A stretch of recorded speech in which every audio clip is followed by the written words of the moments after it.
You're listening to the Podcast Detroit Network. Visit www.podcastdetroit.com for more information.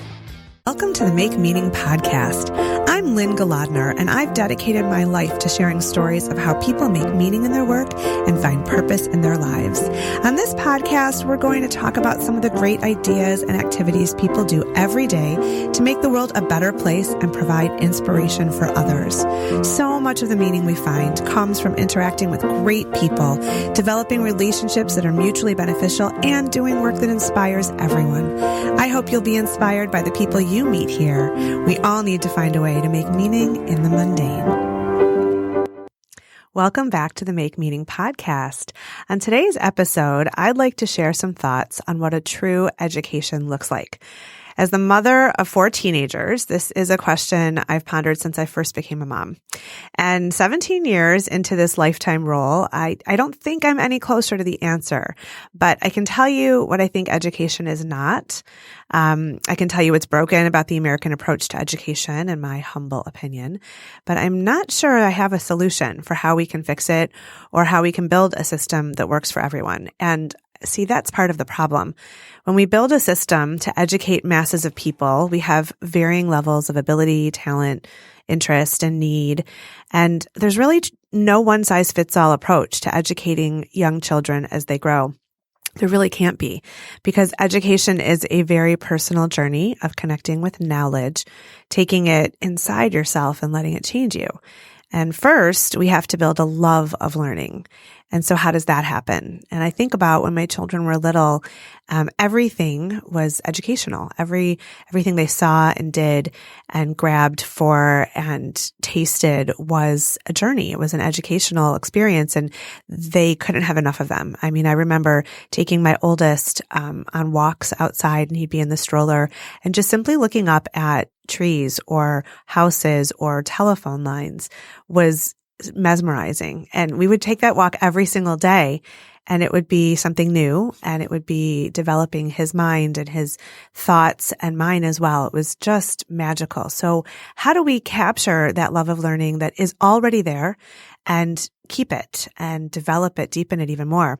So I'm an entrepreneur and a writer, and I spent 15 years as a journalist, full-time, writing for magazines and newspapers across our country. In 2007, I pivoted my career and created my marketing and public relations company, Your People, LLC, which has evolved in the last 12 years too. Today, we devote most of our efforts to helping organizations craft their authentic stories and messages and build strategies for creating authentic and mutually beneficial relationships with their audiences. We also help them see how every person in the organization is an ambassador tasked with growing their reach and their success.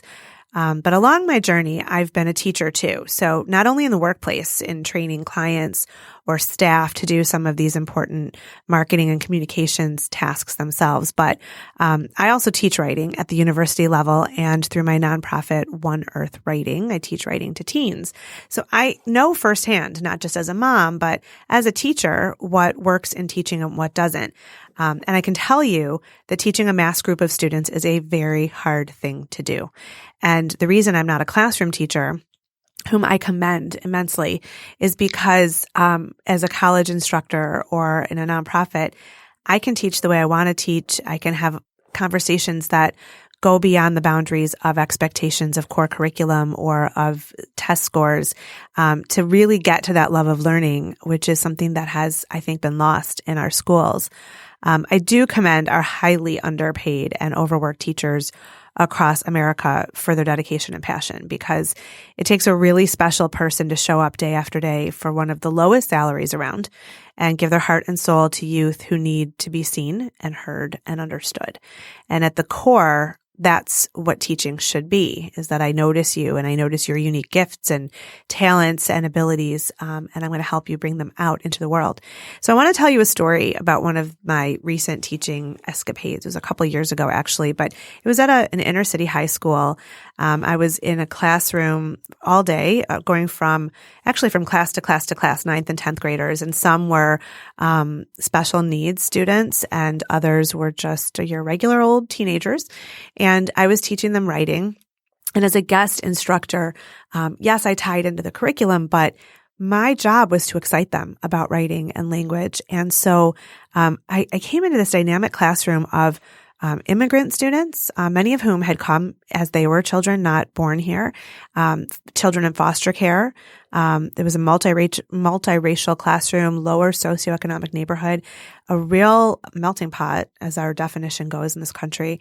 And my whole experience was to teach writing, give positive feedback. I would kneel down to the desk level to really talk with these students as they were working on their assignments, and give them positive reinforcement for what they were doing well. And I was not looking for anybody to become a Pulitzer Prize winner or win a contest. I wasn't even giving them grades. I just wanted them to love the words and to engage with it. And later that summer, after I had finished my job with the school, I was at a local soccer game, and I went up to one of the vendors. That was one of the food vendors, and there was a teenage boy working there, and he looked at me and he said, "You came into my class," and he remembered because I noticed him and I recognized him. I don't remember what he wrote, but I know that I saw him and he knew that. And so that stayed with me for a long time, because what teaching is all about is really bringing forth those gifts that are in all of us and letting them shine so that each person can change the world in the way they were meant to be. So I want to go back to some of the resources that I go to when I'm pondering this question of what education should be. And I need to pull out my first and most beloved resource, which is a manifesto that Seth Godin wrote. He's a marketing guru that I have studied with and really admire. He really questions things and doesn't take the status quo. So he wrote this manifesto called Stop Stealing Dreams, What is School For?, which you should Google and check out. It's like 100 pages or more, and you should read it. But this is what he says in part of it in the beginning. He says, "I'm going to argue that top-down industrialized schooling is just as threatened, and for very good reasons. Scarcity of access is destroyed by our connection economy. At the very same time, the skills and attitudes we need from our graduates are changing." And then he says, he goes on to explain that our current approach to schooling dates back more than 150 years, when adults wanted to remove children from the workplace because they were taking jobs from adults and getting paid less. And so in 1918, the United States made education for children mandatory. And Seth goes on to say this: part of the rationale used to sell this major transformation to industrialists back then was the idea that educated kids would actually become more compliant and productive workers. Our current system of teaching kids to sit in straight rows and obey instructions isn't a coincidence. It was an investment in our economic future. The plan trades short-term child labor wages for longer-term productivity by giving kids a head start in doing what they're told. Seth goes on to say, large-scale education was not developed to motivate kids or to create scholars. It was invented to turn out adults who worked well within the system. Scale was more important than quality, just as it was for most industrialists. But yet, he points out in this manifesto that today, and really through the history of the public education system in our country, or the education system, because it's private schools too, schools are churning out kids who are looking for jobs where a boss will tell them what to do. And so we've been doing this since the 1920s because that was the style of labor back then. And so you showed up and the boss told you what to do and you did it. And that's what our system is trying to encourage, but our economy has changed. It's just different. And so I'm going to read some more from his manifesto. So Seth Godin writes, "The bargain, take kids out of work so we can teach them to become better factory workers as adults, has set us on a race to the bottom. Some people argue that we ought to become the cheaper, easier country for sourcing cheap, compliant workers who do what they're told. Even if we could win that race, we would lose. The bottom is not a good place to be, even if you're capable of getting there." And he continues, "Here's the question every parent and taxpayer needs to wrestle with. Are we going to applaud, push, or even permit our schools, including most of the private ones, to continue the safe but ultimately doomed strategy of churning out predictable, testable, and mediocre factory workers?" As long as we embrace or even accept standardized testing, fear of science, little attempt at teaching leadership, and most of all, the bureaucratic imperative to turn education into a factory itself, we are in big trouble. So I discovered Seth's manifesto many, many years ago, and my jaw dropped because it made so much sense, and I learned a lot for sure, but it finally put some words to why I didn't feel okay with the options I found when my children were babies. I remember searching for ways to educate them while still instilling in them and preserving this love of learning and a love of life. For a hot minute, I thought about homeschooling, and I fell in love with the Waldorf approach to education. Way back when, I had stacks of books just piled on the floor about how you would teach your children in this Waldorf approach, which you should also Google.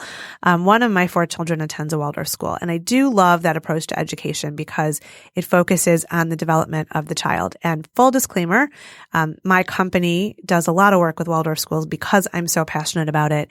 We work with Detroit Waldorf School, Sacramento Waldorf School, and I've spoken at Waldorf conferences about how to use storytelling as a mode of marketing because storytelling is what they do in the classroom. But that aside, focusing on the developmental stages of the child and aligning the education with that makes perfect sense. This results in 2 recesses a day, even for older children, based on tons of research that shows that children, and really all of us, need to immerse in fresh air and play to assimilate what we learn and all the seriousness that we have in the classroom or frankly the workplace. Did you know in Finland, teachers take their students out for recess every 45 minutes? No joke. That's very cool. But in pondering, back to this big question of what is a true education, I ask, well, what are our goals as a society? Why do we have children? What are we raising them to do? I'm not to send them off to the factories. So if I look at today's approach to education, I would say we are raising our children to be serious, to compete, to only look at their self-worth through test scores and awards. I would say we are raising our children to spend more money than they have to go to schools that other people will approve of. So I went back to Seth Godin's manifesto to see if he had some thoughts on this, and he suggested that our societal goals include the following: a culturally coordinated society, the pursuit of knowledge for its own sake, the tools to make smart decisions. So I think about when we are forcing children to sit still in a classroom, learning at the same pace all the time. When let's say we have 30 kids in a classroom and they're all at different stages of development and stages of ability and interest and talent, how can we expect them all to achieve at the same level, learn at the same pace, and frankly, all get along and be happy? I mean, if we put 30 adults in a room, I do not think they would all get along, and I don't know how we can expect children to. And then think about that teacher who has a love of teaching and is standing before a group of completely undeveloped, wiggly human beings who need attention and love. And first graders are hugging their teachers, or calling them mom because that's who they know most. And how can that one person appeal to everybody and make sure that everyone gets what they need? Think about, as you're listening to this, could you manage 30 people and all of their needs and drama and baggage? How does that one person teach every single little soul in that room to love themselves and to love learning? Or even yet, how can one person lead them on a journey to find what they were meant to do? Because I believe we were put on this earth with a unique talent and focus, and that our life's mission is to contribute to the world around us to make it better than it was when we arrived. So how does school empower us to do this? So here's what Seth Godin suggests for reinventing school. He says, here are a dozen ways school can be rethought. Homework during the day and lectures at night. Open book, open note all the time. Access to any course anywhere in the world. Precise, focused instruction instead of mass generalized instruction. The end of multiple choice exams. Hallelujah. I would love that. I never did well on those. Experience instead of test scores as a measure of achievement. The end of compliance as an outcome. Cooperation instead of isolation. Amplification of outlying students, teachers, and ideas. Transformation of the role of the teacher. Lifelong learning and earlier work. and death of the nearly famous college. He says, it's easier than ever to open a school, to bring new technology into school, and to change how we teach. But if all we do with these tools is teach compliance and consumption, that's all we're going to get. School can and must do more than train the factory workers of tomorrow. And that was Seth Godin, Stop Stealing Dreams, his manifesto on what is school for. So I want to ask you to think about, what did you dream of when you were a child? Chances are really good that you knew who you were early on and have since forgotten that as you've been trained to fit in and get along. So really close your eyes and think back. I'll tell you a couple stories from my journey, and it took me a long time to realize I always knew who I was. I just didn't listen to that voice. So when I was younger in the 1970s, 1980s, I had this corduroy covered journal, which definitely reminds me of that era. And I would take it with me everywhere, and I would write stories and skits and poems. And my oldest and dearest friend wrote a beautiful the end in her lovely script, and she drew actually the back of an elephant like leaving. So it was very, very cute. And I still have it. It sits on a shelf behind my desk where I work now, because it reminds me that at my youngest age, when I didn't have to do anything, I wrote stories, and I talked about how people, thought about things and found connection, which is what I do for a living now. But I didn't always have that clarity, because we are trained to do things, as I've heard from so many people. I remember when I started college, I thought you could have 3 careers: business, law, and medicine. I have no idea where those came from. But I was not a science person and could never imagine science. So that was out. For medicine, forget it. And I don't even like getting a blood test, let alone giving one.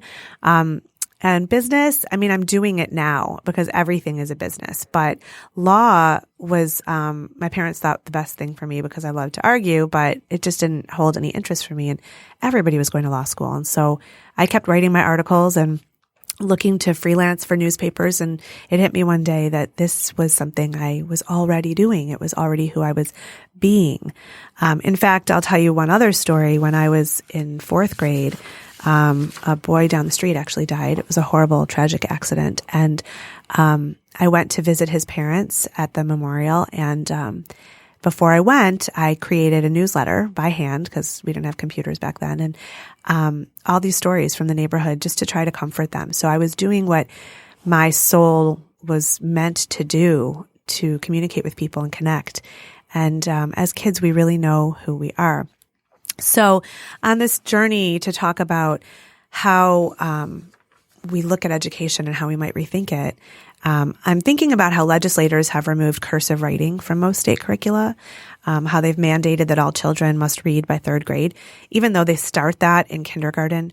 But did you know that a child is not developmentally able to read and comprehend until 3rd grade? So the child who begins reading in kindergarten might be able to memorize or sound out words, but may not understand what he or she is reading.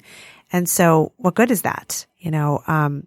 We have recently heard that in Michigan, our governor, Gretchen Whitmer, set a goal to have a 60% higher education attainment rate by 2030, which is a great goal. But I'm going to argue that maybe it's not the right goal, because I'm not convinced that every person should attend college. We have fun and there's status that comes with attending college. But if your talent is for learning, then yeah, college is for you. If your talent is for making things or building things or fixing problems in someone's home, you should do that. And we're losing our tradespeople because of the stigma attached to very necessary jobs and the competition that everybody get a certain kind of education, even if it's not what they're called to do. What we need is a society of people who listen to their inner voice and do what they were meant to do. I found this definition of a true education from Brigham Young University President David McKay, which he shared in 1967. I love this. He says, "A true education is an awakening of love of truth, a giving of a just sense of duty, an opening of the eyes of the soul to the great purpose of life. It is not so much giving words as thoughts, not mere maxims so much as living principles. It is not teaching the individual to love the good for one's own sake. It is teaching him or her to love the good for the sake of the good itself, to be virtuous in action because he or she is so in heart. Character is the aim of true education, and science, history, and literature are but means used to accomplish this desired end. Character is not the result of chance, but of continuous right thinking and right acting. That was President David O. McKay from Brigham Young University in 1967. Did you know that Albert Einstein never graduated high school? And yet he won the Nobel Prize for Physics in 1921. He developed the theory of relativity, and he had a lifelong deep love of learning that never faded. He learned for the sake of learning. And Albert Einstein said, "Not everything that can be counted counts, and not everything that counts can be counted." In a Huffington Post article, Tom Alone, a former Stuyvesant High School English teacher and New York City mayoral candidate, wrote, "We need to take a deep breath, a long step back, and reevaluate our priorities. Critical thinking, the ability to synthesize disparate information, writing persuasive essays, and reading for pleasure are becoming lost arts. At this rate, pretty soon, we will become a nation of people defined by GPAs, SATs, and other pernicious acronyms that really symbolize that testing has replaced learning." So in closing, as a mother, as a teacher, as a lover of words and questions and conversations that have no end, I know we need to change our perspectives on education. This aligns with our conversations here on the Make Meaning podcast about meaning and purpose. You can work a lifetime in a job or even build an illustrious and lucrative career, but that does not guarantee that you will have purpose.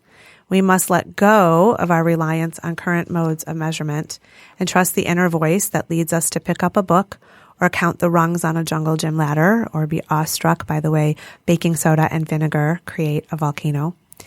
We must embrace and keep that sense of wonder that is so close to us throughout childhood. We must shake off the need to fit in, to belong, to conform to someone else's definition of success. We must reconnect with the concept of learning for the sake of learning and for no other reason whatsoever.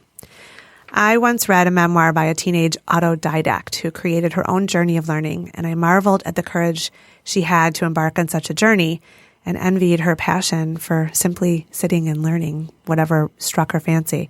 We can do this. When we don't like the way things are, we can change them. When we know deep down what it takes to become educated, we can get ourselves there. Yes, we need a system for educating our youth. Not every parent can take on this task themselves, but we do our families a disservice when we lump 30 children together and expect them to be okay. Every single child has a gift and a purpose, and you were once that child. So was I. Don't you long to be that person once again? Let's keep this conversation going, and maybe someday we'll come to a solution that leaves us all better for having tried. I am Lynne Golodner, and I thank you for joining me on this episode of the Make Meaning podcast. I hope it helps you come closer to your purpose. Thanks for listening to the Make Meaning podcast. I'm Lynne Golodner, and I've really enjoyed being here with you today. You can find the Make Meaning podcast wherever you listen to your favorite podcasts, and I'd love it if you'd share our great conversations with all your people so we can add meaning wherever we go and whatever we do.